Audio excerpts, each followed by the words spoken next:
Soy Jorge Luis Hernández, tengo la firma Hernández Silva Arquitectos.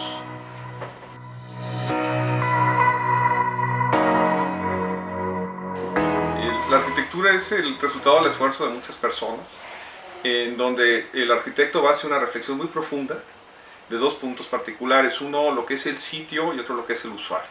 El sitio tienes que visualizar lo que hay y tratar de entender o tratar de ver más allá de qué va a pasar cuando hagas tu obra.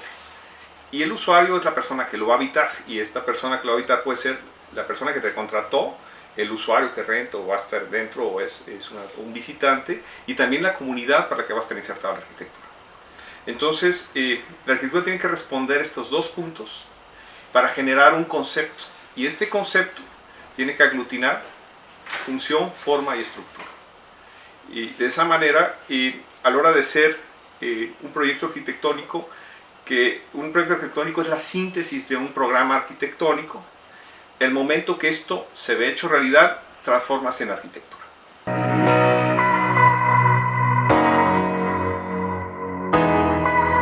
Bueno, el arquitecto es una responsabilidad importantísima. El arquitecto debe tener una postura personal ante la manera de cómo ejerce y hace la arquitectura. Tiene que tener lo que nosotros llamamos un credo arquitectónico en qué es lo que debe de ser y lo que no debe ser. Toda la arquitectura tiene que tener un valor social, y este valor social es la medida en que un arquitecto propone esta arquitectura y enriquece la cultura de una sociedad.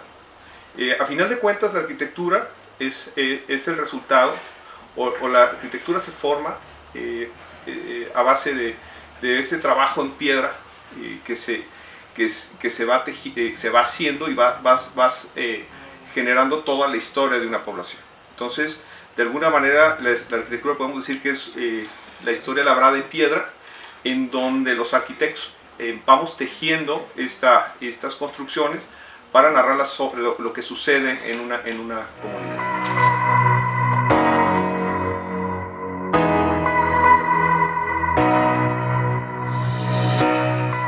Bueno, mira, yo soy hijo de arquitecto y una parte le debo a que yo acompañaba mucho, me gustaba mucho sentarme a ver, a crear, entonces creo que toda la vida pensé en ser arquitecto. Y empiezo mi despacho un poquito después de trabajar por algunos de los talleres importantes de mi ciudad, de Guadalajara, y empiezas de dibujante, al ratito estás dirigiendo un taller, hasta que llega un momento en que tú dices, me puedo independizar, es el camino que quiero seguir, ¿sí? Quiero lograr hacer un poco independiente, que es un camino muy complicado, y bueno, empiezas un poquito como todos, pues empiezas a hacer el cuarto o la extensión de una recámara, empiezas a hacer que alguien que necesite poner un baño, empieces a hacer un localito comercial, y poco a poco los encargos se van haciendo más grandes, y lo más complicado es cómo logro a que la gente me empiece a tener la confianza para que lo que yo les propongo realmente llegue a satisfacer lo que ellos están necesitando, tanto como la manera de vivir, y sobre todo que también les llegue un espacio expresivo para que ellos se sientan bien en el lugar. El proceso es muy lento, es un poco, podríamos decir, de ir poco a poco ganándote esta confianza, y esta confianza que te vas ganando te trae otros proyectos. Entonces, pues, esos encargos se van creciendo, y bueno, al ratito ya tienes a alguien que te encargó una casa o te encargó algo un poquito más grande, y empieza a convencer a la gente, porque al final de cuentas no basta tener un título. Uno cree que sales de la carrera y órale, ya soy arquitecto, que me caigan los proyectos, y yo creo que nada más lejano a eso. En realidad, el proceso de llegar y salir a buscar al cliente, tratar de encontrarlo y tratar de proponerle, es un proceso muy lento, ¿no? Y muy difícil. Como arquitecto puedes tener ideales, ¿sí? O ambiciones, ¿no? Los ideales yo los veo como una manera de llegar a ser, las ambiciones como llegar a tener. Creo que el arquitecto no es una persona que le interesa acumular bienes, porque creo que al revés, nosotros somos soñadores, inclusive a veces hasta pagamos porque se hagan las cosas y se mejoren las cosas, inclusive pones de tu bolsa porque algo no te gustó. Entonces, como que los arquitectos más bien somos ideales, ¿no? Entonces, el camino que puede ser de bajada de las ambiciones, el de los ideales es de subida, es mucho más complicado a final de cuentas, y llega a esta manera de llegar a ser, ¿no? más que llegar a tener. Entonces, ¿qué quieres llegar a ser? Quieres llegar a ser el arquitecto aquel que tú propusiste como cuando iniciaste tu carrera, y que dijiste, bueno, yo quiero llegar a ser un arquitecto que haga arquitectura en base a lo que yo pienso, a lo que yo entiendo como arquitectura, y estoy proponiendo mis ideas, ¿no? Entonces ese camino es un proceso muy complicado. Yo les decía el otro día a unos amigos que es como la vida del arquitecto es como una montaña rusa, ¿no? De un montón de emociones, de bajadas, subidas y unos sustos tremendos, pero esa experiencia no la cambiamos por nada, ¿no? Esta adrenalina que tiene ser arquitecto creo que te genera es un oficio muy especial para los que lo ejercemos, y es un privilegio poder hacer un poco algunas de nuestras ideas.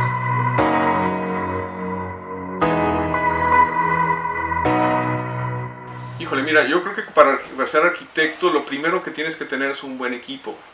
Y llámese equipo de construcción, equipo de dibujo, equipo que te ayuda a desarrollar todo el trabajo, ¿no? Entonces, el principal punto que tienes para ejercer la arquitectura es empezar a entender cómo son los proveedores, cómo los manejo, cómo hago que ellos me ayuden a desarrollar una idea y cómo puedo hacer equipo, ¿no? Yo creo que si de algo me siento muy orgulloso es de la gente que trabaja con nosotros. Creo que nuestros obreros, nuestros trabajadores son maravillosos y tienen una mano de obra espléndida, y eso es lo que tienes que explotar. Lo más difícil para un arquitecto es llegar a ser un buen equipo.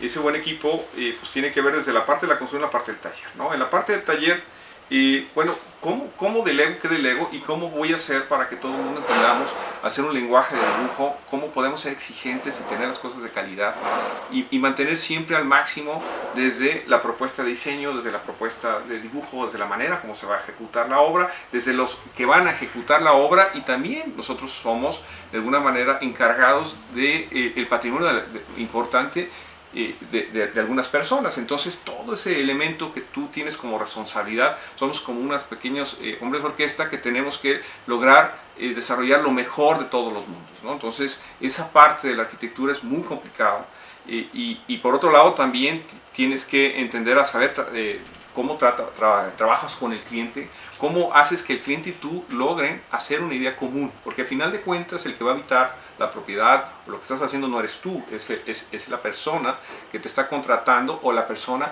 para quien te están contratando. Entonces, como que lo más difícil para empezar es como tratar de entender ese lenguaje del arquitecto, de poder convencer, de poder decir y de poder ganarse las confianzas de las más personas y poder hacer ese equipo para llevar que lo que tú tenías en la cabeza como una imaginación pueda llegar a verse construido, ¿no? ¿Y cómo lo vas a construir? En base a un concepto abstracto hasta llegar a una obra construida. Eso es lo más difícil y creo que es lo más maravilloso que tiene la arquitectura como un oficio.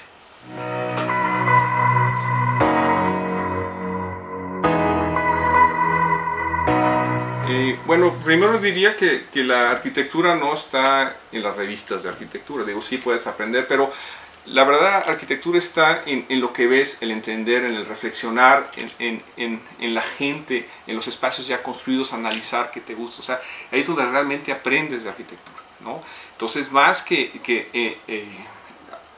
enamorarte de imágenes, mejor hay que reflexionar sobre las imágenes que vemos y tratar de entender qué es lo que estamos viendo y cómo transmitimos, ¿no? Los arquitectos somos como una esponja que aprendemos de todo lo que vemos, sentimos y oímos. Entonces, de alguna manera, esas esponjas te ayudan a tratar de transformarlo en algunas ideas. Por otro lado, creo que no hay proyecto pequeño. Eso es bien importante que lo entendamos cuando somos jóvenes, que estamos soñando a veces con hacer grandes proyectos. No hay proyecto pequeño o grande. Lo que importa es que, por más pequeño que sea toda tu pasión y le metas todas las ganas a este proyecto para desarrollar como si fuera una gran idea. O sea, y también hay que entender que primero está el bien común que el bien individual, ¿no? Cuando tú eres arquitecto, tienes que tener una postura siempre sobre lo que vas a hacer cuando te cae un proyecto, y tienes que tratar de decir o entender en este proyecto cuál es el bien común y cuál es el bien individual. Entonces la arquitectura tiene ese valor social en donde la sociedad está por encima de cualquier interés personal. También hay una cosa muy curiosa. Cuando tú estás haciendo un proyecto y lo presentas al cliente, pues de repente te puede cambiar algunas cosas y puedes hacer transformar alguna idea que tú ya tenías fijo. Entonces, el gran reto cuando eres muy joven, como que se te cae el castillo de arena y más bien es pensar todas esas sugerencias o acuerdos que estoy llegando con el cliente, cómo las voy a convertir en virtudes del proyecto. Eso es lo más difícil de lograr cuando eres joven, y creo que son de las partes que si tú cambias el chip o cambias la manera de entender cómo tú vas a sacar esa información, que la vas a transmitir a una reflexión para poder proponer un concepto, estas ideas y esta manera como tú te interrelacionas con las personas, con los clientes o con todos aquellos que tengan que ver con la arquitectura, cómo transformo eso en virtudes.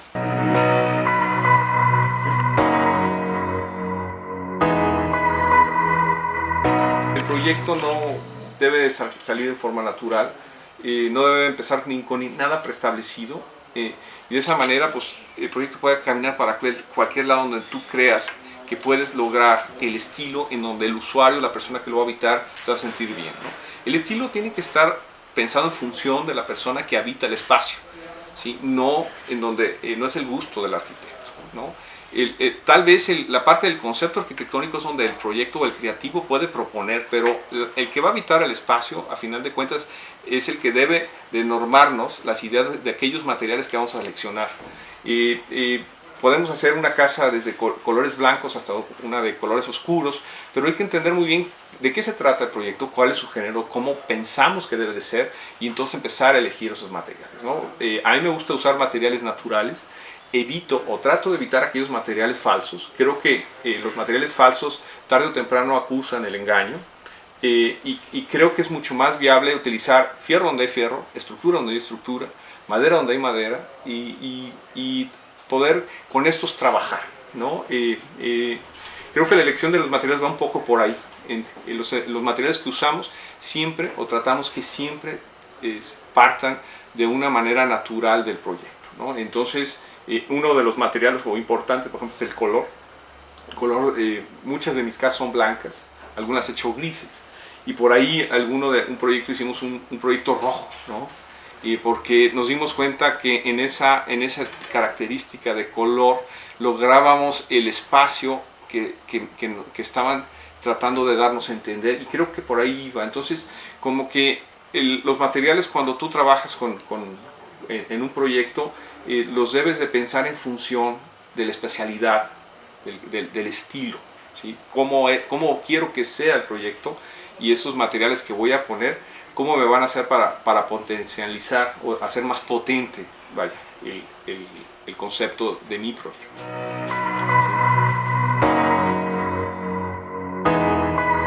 Mira, yo creo que está muy bien.